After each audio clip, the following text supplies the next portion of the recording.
All right, we are live, you guys. RIZIN 26, first batch of fight announcements are out just now. Press conference is going down as we speak, but of course, not in English, so we're providing you an English alternative here. I'm Drake Riggs with Pat Auger here at the Body Lock. How we doing tonight, Pat? Doing good. I'm excited about these fight announcements. I'm really excited about these fight announcements. You have not told me what these fights are, and I haven't looked them up. So I know I think of one or two, but I haven't heard any others. And I'm excited. I'm excited about this. All right, awesome. Well, I mean, let's get to it. No structure here in terms of how the fights are out because I want to give you the big surprise, the one that nobody really would have expected. At least I don't think so. And it is a heavyweight matchup here. Sudario Tsuyoshi, who fought Dylan James in the last couple events, Rising 23, I believe. What is it?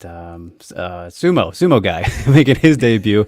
He is taking on Minowa Man. Minowa Man is back Wow. after a 3-year layoff to take on a guy with one fight and outsizes him greatly. Wow. Yeah, I did not expect that. Whoa. Okay. Middleweight man, a big back is big enough, but then you're going a guy that has one fight. Uh, okay. This is. New Year's Eve, baby. Yeah, New Year, man. I am super excited for that.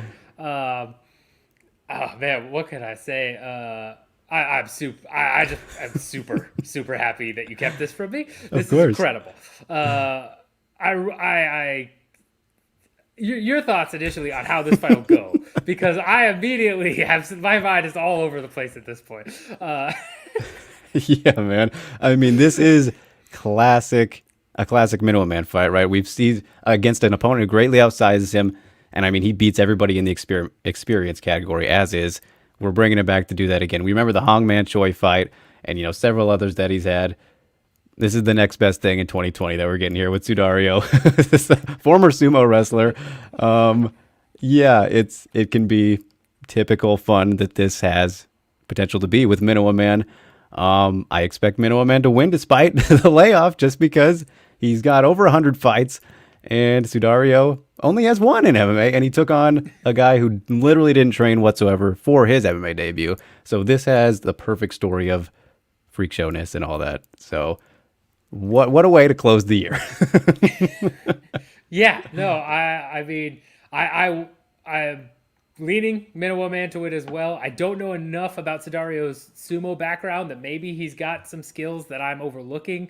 But yes, based on what happened last time he went out fighting someone that was completely untrained, I'm thinking Minowa Man could get this done despite the layoff. You never know. Long layoff, obviously, you might have some ring rust, but I would expect Minowa Man to get this done. But yeah, wow, what a fight. What a did not see this coming at all. If you had told me, I'm glad we didn't make any bets for me to guess what a fight was. I know. I would have been screwed. I should have done that. Yeah, you should have. Oh man. Fantastic, though. I mean, in a year where Ryzen has really had to, take what they can get essentially because of the international travel stuff with the coronavirus and everything, the fights that they have been putting on have been very good for just being, Japanese exclusive for the most part, besides, a few exceptions here and there, just because those people have been living in Japan or are very close, what have you. And then here for New Year's Eve, the biggest show of the year, every year, they want to go big with that one. And, this first batch of fight announcements, I think, starting off pretty good because we have 8 total fights announced now. Of course, we had the big rematch at bantamweight between Kai Asakura and Kyoji Horiguchi. That was announced 3 weeks ago. I believe they announced it even before RIZIN 25. But yeah, that fight was announced first, and now we have 7 more to add to that, 8 in total. And it sounds like they're looking to get 16 to 18 overall for this card, which, expect more fight announcements coming up soon. But for today, what has just been announced at the press conference, of course, they made official Hideo Takoro against Shinobu Ota, which was, announced at the during the intermission at RIZIN 25. Takoro, of course, a veteran of the sport, over 60 fights, and Ota, it's kind of similar to the Minowa Man fight, but not just because Ota is a silver medalist, I believe, in wrestling in Japan, and this is his debut. So in terms of experience difference and kind of ridiculousness of it all, but Ota obviously has a ton of potential in taking on a veteran like Takoro. So just to touch on that one, of course, not to go too in depth, but then also at bantamweight, Oka Sasaki is back. Oka had the gnarly jaw break against Kai Asakura. I mean, it's been rough for Oka since leaving the UFC and going to RIZIN. I mean, he managed to surprisingly, especially in hindsight, incredible win over Manel Cape, in hindsight, to be able to beat him, who became the champion, is on his way to the UFC now. But yeah, Sasaki then takes on Ishiwatari, gets north-south choked, and then just absolutely decimated by Kai. He's fully recovered now, and he's taking on Kenta Takizawa, who we just saw at RIZIN 25 in that good co-main event against Hiro Masa, but he just couldn't get it done. The veteran savvy of Hiro was too much for him, and now taking on another guy who out experiences him and has been around a while, but I think stylistically a lot more favorable matchup for him. And obviously he wants to shake off this loss. So initial thoughts on this fun one at bantamweight, Pat? Yeah, I like this matchup a lot. I think, when it comes to Olka, as you mentioned, he's had a rough go of it, but he's shown these flashes, even in the UFC. He showed flashes of just great technical brilliance on the ground. And it's been one of those things where I hope that Olka shows up, because then I think this is a really fun fight. Again, in the co-main that we saw Kenta in before, he put up a good fight. Hero is a tough out for anybody. Yeah. I mean, he always has been. But I think this is a great matchup. This gives Olka a much needed test to see, like, hey, are you still there? Is that technical brilliance going to come back? Did you just, did Kai just catch you? That's that, it happens. Let's see what's going on. And so I love the matchup. I think it's perfect. The only thing I'm a little bit worried about is this is something where I don't want it to end up being Olka gets flash KO'd because he came back. I mean, that break was so bad. I really hope that he is really prepared and fully healed. And he's not trying to get back in there too soon. That's my biggest thing that I'm worried about.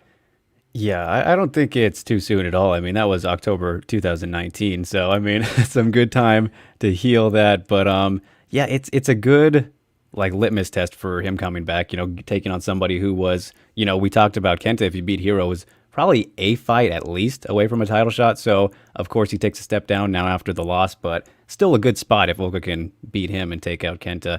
And then, the same goes for Kenta for taking out a name like Olka. I don't think it does as much for him just because of everything considered, the layoff, the losses, and all that. But yeah, it's really interesting. We've seen that potential that Olka has. I didn't even realize, I got his record up right here, but in the UFC, man, all four of his wins, they were all rear naked chokes. The guy had all finished victories. That's really crazy for, your career that career has ended in the UFC specifically, So, and, he didn't lose to any bad guys either. Pantoja, Formiga, Wilson Hayes, all guys who, well, not title shots for all of them, but, notable guys up there. So, yeah, I mean, he loses to the top guys usually. Yeah, as Code Mayday has pointed out, he seems to be win or lose. He can't really get hot. It's one of those weird things because he looked really good at the UFC at times. He looked really good in RIZIN at times, and then other times, just and just to clarify my statement a little bit further in terms of him coming back and being ready. I think physically he's probably fine, but more from a mental aspect because I think that's his biggest issue, especially when you see guys that either put on great performances or just kind of flounder and get, overwhelmed. It seems to be a mental game. And I'm worried about that mental toll on him from that brutal, just thinking about it. I know, it was pretty much broken face. That was bad stuff. But yeah, that's a great point by Code Mayday there. I mean, yeah, he hasn't been on a winning streak since right when he got to the UFC. His Delorme fight extended his winning streak.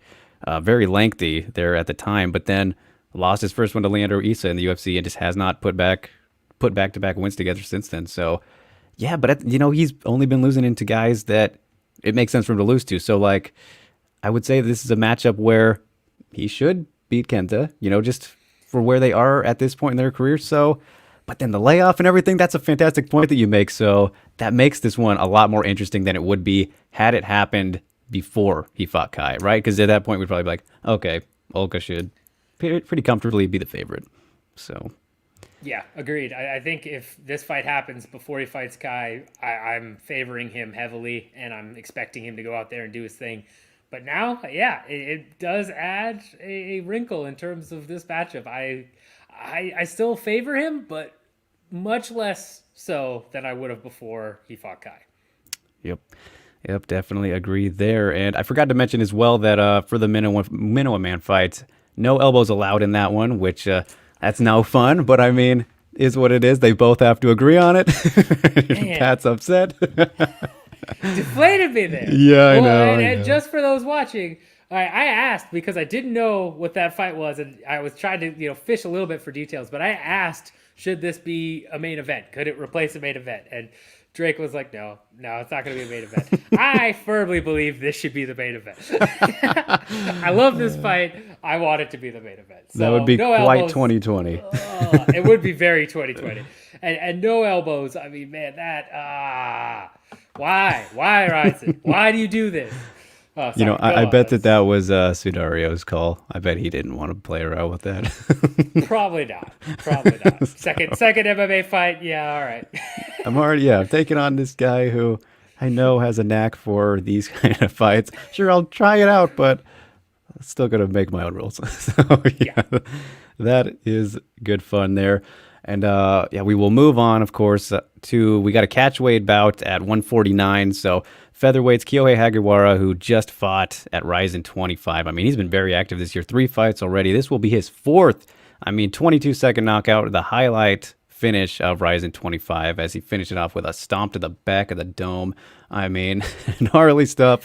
Welcoming Ren Hiramoto to MMA, normally a kickboxer. Both young strikers, talented strikers. This one should definitely be fireworks. I mean, they're just totally knockout artists as they are. Ren Hiramoto's last fight came in Bellator, actually, when they did the Bellator crossover show. So, yeah, been a while since he's been in there. Kyohei will have the activity advantage on him, but, not much to break down on that one because it is pretty cut and dry, I would say, but look forward to it. A good fight added here. And also to note, no kickboxing fights announced yet. I'm sure we will get a couple. That came to mind just because Hiramoto is coming from kickboxing, of course. And you guys, before we continue as well, don't forget to like and subscribe. Just got to throw that out there. Body Lock. We're trying to do some new and unique things over here, as you can see. So would appreciate some love and follows and all that good stuff. But also at bantamweight, this batch of fights is actually a bantamweight showcase, really, because we got Yuki Matoya. He's returning as well, even though he did just fight last month. Today, he fought last month. Today, got an armbar. Wasn't in RIZIN. He's on a 3-fight winning streak now, and he's taking on Naoki Inoue, another former UFC fighter who was I think he was at flyweight in the UFC. But Naoki is back now, the brother of Mizuki, of course, on a roll of his own, doing his thing. Just got the win over Shuto Watanabe on August 9th at RIZIN 22, the first show back. Pretty dominant performance, 1 minute 40 seconds to get that rear naked choke. This is a very good one. It's got some high implications in terms of contenders. I mean, now that Hiro took out the potential for Kenta getting there, these guys are right up there, Pat. So what do you think of this one initially? Yeah, I like this fight. One thing about it is, again, in terms of Matoya fighting, not outside of RIZIN, right? He's on a 3-fight win streak. You gotta wonder in terms of with Inoue, he's looked good for the most part. In the UFC, he obviously struggled, but he still looks good and he still looks sharp. I'm a little concerned with Matoya if he's going and fighting competition that maybe is a little bit not as great and it makes him appear better than he actually is right now. I like the matchup on paper. I hope it's as good as it's supposed to be. As Kobe Day said, that's the sport aspect. Yes, I think this could be a great fight, but I also don't know if Matoya is kind of playing up that regional scene, I guess, right? In terms of beating people down there. I don't know. I like it, but I am hesitant that we don't get it in a way just kind of running through him type of deal. I mean, that's a very good point because you look at this three fight winning streak that he's on, and he's got some veteran names in there. Mamoru full swing, Atsuka that was in deep, and then of course the recent one against Yonoyama, which not as experienced, of course, but then he had a three fight losing streak directly before that, all against notable guys in Victor Henry, who that guy he should probably be getting a title shot right now actually, but he's in America, so he's kind of out of the equation unfortunately because of the times. But then Matoya lost to Hiromasa, and then Patchy Mix. So, I mean, you look at those guys, and then compared to who he's just beaten, yeah, that's a great point. It's kind of similar to Sasaki in the way of beating the guys he's supposed to beat, and then, kind of losing to maybe who he should lose to. But, yeah, in a way, this is the younger rising star taking on the guy who is much more experienced and been around for a little bit. And it's going to be interesting to see if Matoya can pull off a submission or something on him because, in a way, very good in his own right, just all around. I mean, he did a little bit dirty in the UFC because only went 1-1, and his loss was a split decision to Matt Snell, which I think a lot of people thought he won that one. I thought it was very close. Could have won either way, and it did essentially. But yeah, and as Code Mayday says here, this one could definitely be it right now, especially with Henry out of the equation, like I said. But yeah, it's a tough one to pick because we'll see kind of where both guys stand at the moment as well. And if you look at their streaks, they're both on three fight winning streaks. So definitely makes perfect sense to fight the winner of the fight that's happening later. I mean, it just sets everything up beautifully. So Yeah, no, and if Matoya goes out there and performs at his best, I think we're looking at a great number one contender fight. As you mentioned, he lost to legit competition, right? It's not like he got blown out of the water by nobodies. Those are all notable names, but it's just one of those things of I'm still not 100% convinced here that he's able to fight a guy like Inoue. Because as you mentioned, 1-1 in the UFC, very close. I had him beating Schnell, and I think that a lot of people did as well. It was close fight though, but either way, I just don't know if that skill differentiation is going to show itself in this fight. What I don't want to see is Inoue go out there and just run through him, and then it's kind of number one contender fight, but yeah. Well, we will see, and that's the exciting part about it. So cannot wait for that one. Bantamweight division on display here. It's really gotten good in recent years. Of course, it was always manned by Kyoji, and it was kind of the case where he was making it look maybe worse than it is, but now it's really grown in the time that he has been away. So things are looking very good there at 135. But now we're going to the division that has always been good. I mean, the atomweights, super atomweight, of course. RIZIN has the very best in the world in this division, and that's the reason I don't think we'll see it in the UFC too much, essentially, but that's a whole different topic for another day. So we'll start out with the non-title fight, because the title will be decided on New Year's Eve, you guys. Vacant title, of course, because Sohyam, unfortunately, well, it's also exciting, but it is sad at the same time. She's going to one, so different landscape and everything, but of course, we don't get to see some of the matchups in this case.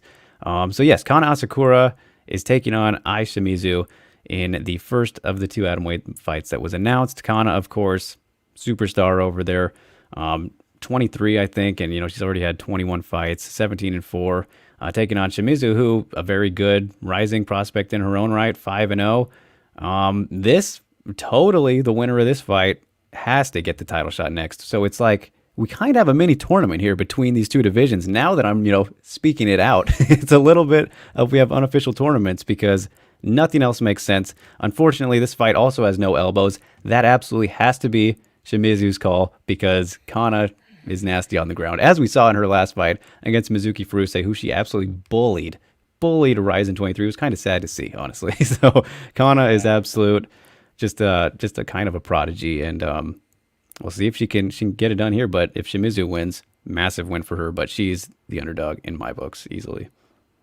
Yeah, I'd agree with that assessment. I think I think Asakura should clearly be the favorite in this one, and I am again livid at the lack of elbows because we've seen what Kana could do with elbows, and I love everything about Kai Asakura. I love that story. I love I still remember watching that 2017 Grand Prix where no one thought she had a chance against Rada. Everyone's like, nope, it's Rada. It's all about Rada. It's all this. And then she wins it. She goes out. She goes on that crazy streak. She beats Rada again. She's just emerged as this great star that no one really saw coming when she first entered the RIZIN ring.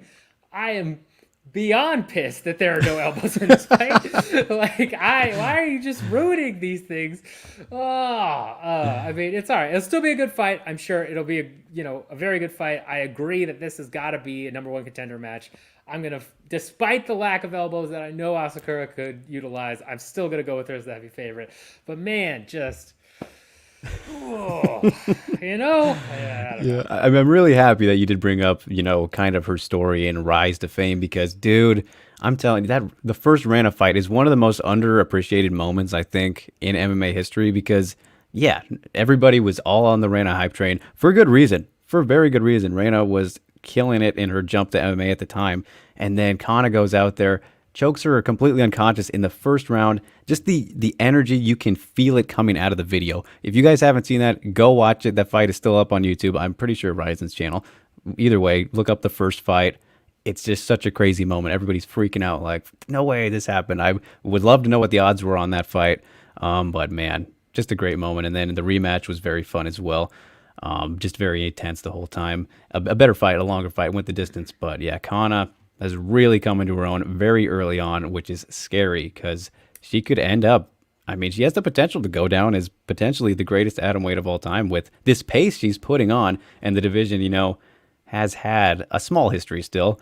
And in that small history, I'm going to perfectly segue to the GOAT who is back, in my opinion, Ayaka Hamasaki, the first and former champion, RIZIN champion, the champion of every division, every organization that she has fought in. I mean, this is her 11th career title fight, 4th in RIZIN. She is vying for the vacant title against Miyu Yamamoto, the ageless wonder, the baddest ass grandma on the planet, if that's a word I'm going to throw out there. 46 years old, but you would not know it. A very clear top 5 atomweight.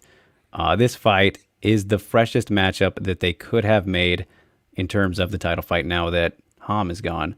So I am very excited to see some freshness, as always. And I mean, Miyu, her last loss in, in her last 6 fights was to Sohee Ham, and that was for a title eliminator as well. She has rebounded since then, got no problems with it. Of course, people will just glance over her 6-4 record, but in the beginning, she was pretty much just wrestling, still getting her feet wet.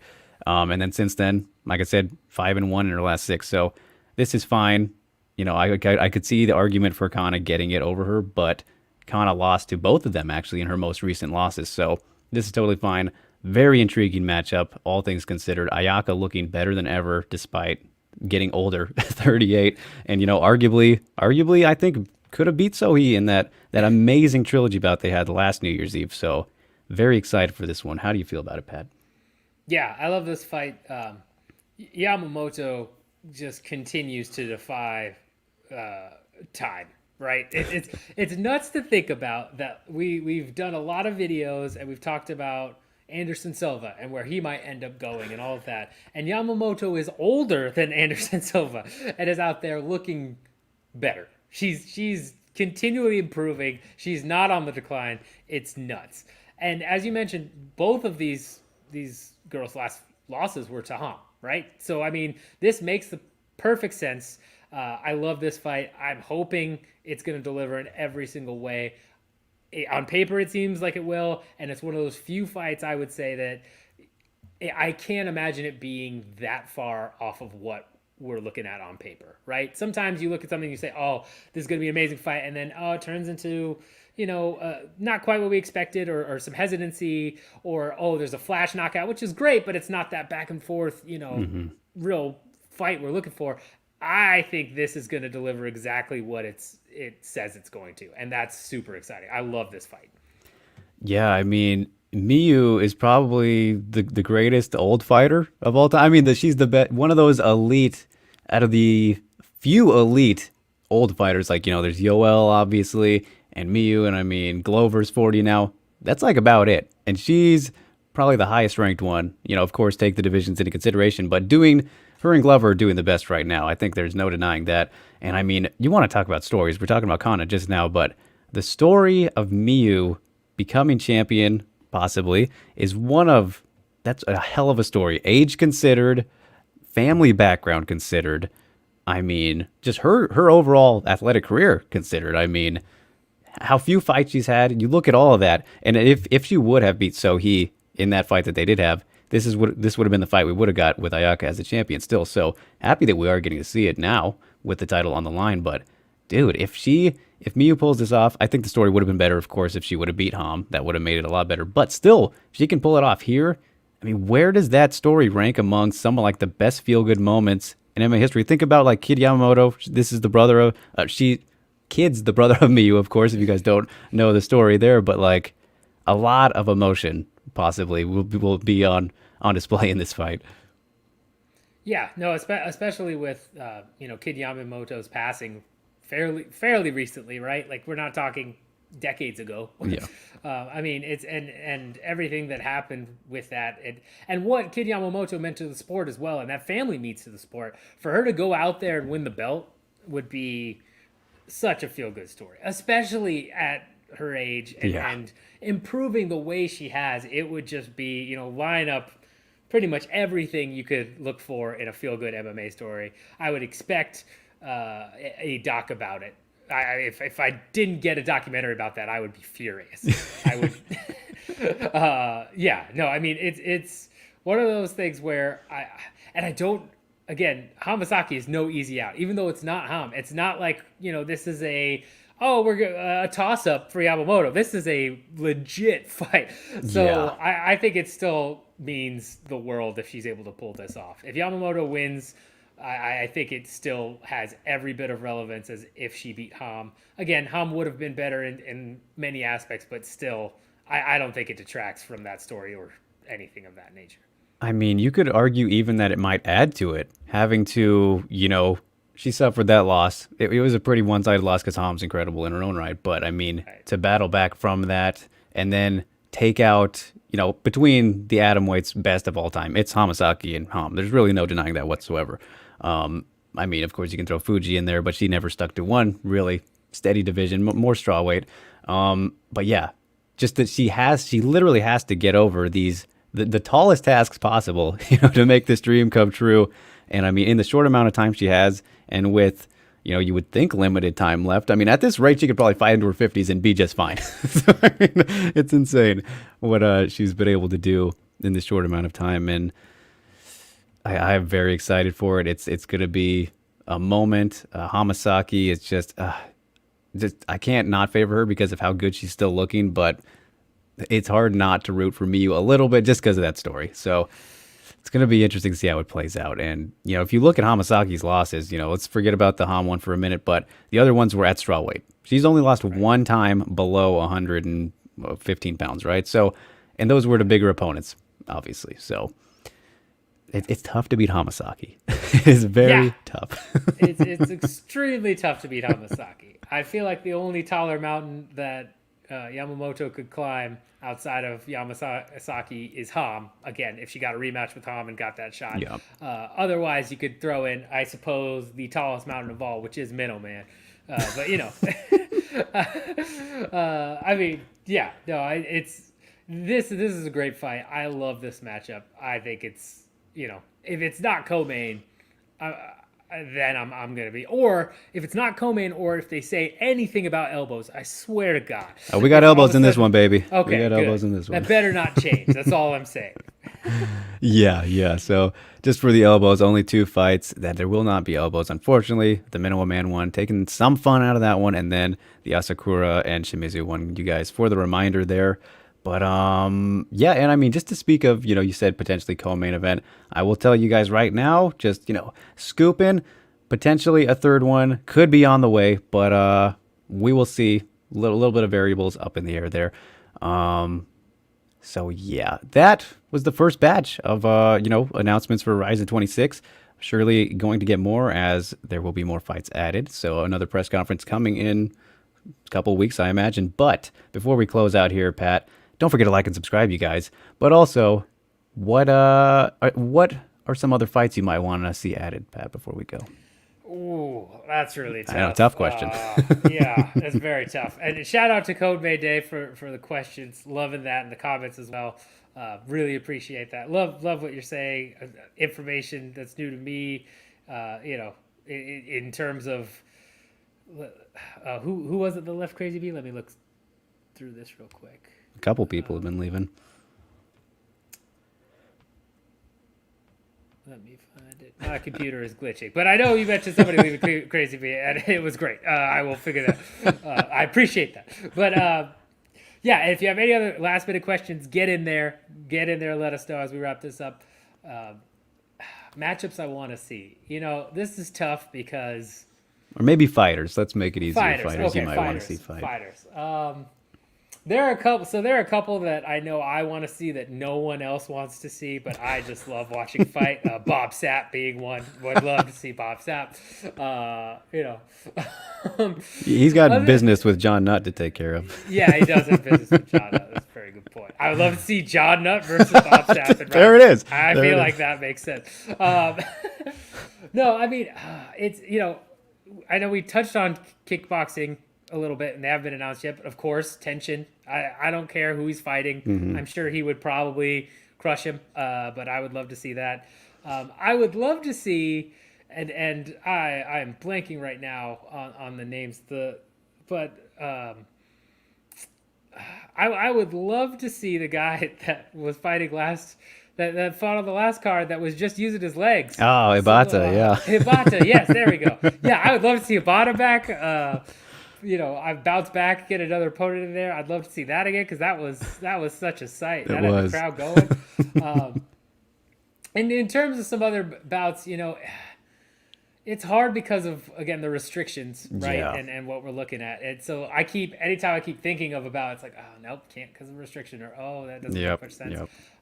You've got I'd love to see a matchup, and I'd love to get your opinion on this because technically we've got a, vacant light heavyweight strap, Mm-hmm. right? Who do you like going for that? So that's the exact problem, right? Is if we're going to be realistic right now, Yeah. you look at the light heavyweight division before Yuri left, because that's pretty much when things happened in the world with Corona and everything. None of the fighters in the light heavyweight division were Japanese. So there's true. pretty much no options right now. So I mean, yeah, I don't think there's an answer for that.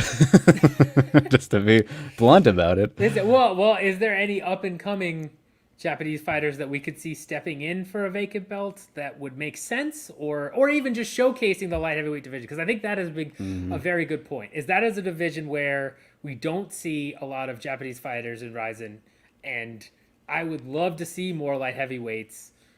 I mean, it's a thin division all around, right? But is there anybody we should keep an eye on there? I got nothing for you. Okay, well, there you go. It's just Well, how it is. Well, between that and then thinking about who I would like to see, and just knowing that there's a bunch of travel restrictions. This is rough. I hesitate to say Boku, but he was looking good. But I'd like to see him come back and have a retirement fight. I'd like Hero to come back too, right? Like I think he won, and if he wants to fight again, I think that's a good one. Other than that, yeah, I'm drawing too many blanks from that. Bob Sapp, Hero, and Boku. There you go. Those are the fighters I want to see. Well, I will tell you that two of those aren't happening. So, Okay, fair enough. no Bob Sapp. No Bob Sapp. That's a possibility. Boku sounds like he's done. sounds like Boku. That's probably for the best. Yes, Boku's done. And then Hiro Masa. I will give you guys spoilers for a cheap plug here on Broaden Horizon episode 5. Hiro Masa was on the episode, so I spoke with him, and he is busy moving right now. And the possibility was there for him to fight on New Year's, but he's gonna pass on this one.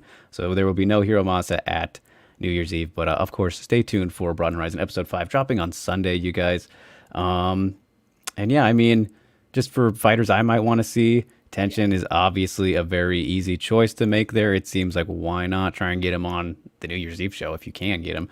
It would be cool to see Rana back, but I think she's going to take the rest of the year off as well. And yeah, I mean, I guess those are really the big ones, but we'll see what else they have stored. I mean, we got 10 potentially more fights coming, 10 or 8 more fights. So it'll be interesting to see what they put together. And I can't find out. The New Year's Eve shows always deliver. I mean, you can't ask for much more. It's pretty much the Super Bowl of MMA, I would say. So yeah, I mean, no, I love the New Year's Eve shows. I'm excited. There's no it doesn't seem there's going to be any competition from any other promotions leading into that either, right? That's great. Yeah. The New Year's Eve shows have become a tradition for me. That's that's the event I will not miss. And a lot of people are like, well, why wouldn't you go out and party on New Year's Eve? This is the perfect New Year's Eve to watch RIZIN. Yeah, that's a great point. Like, I do not. If you tell me that I'm a fool for staying in and watching MMA on New Year's Eve, You're the fool, then. Right? Yeah, you can tell me that pretty much any other year of my life, but this year, you cannot tell me that. You should definitely be tuning into this one.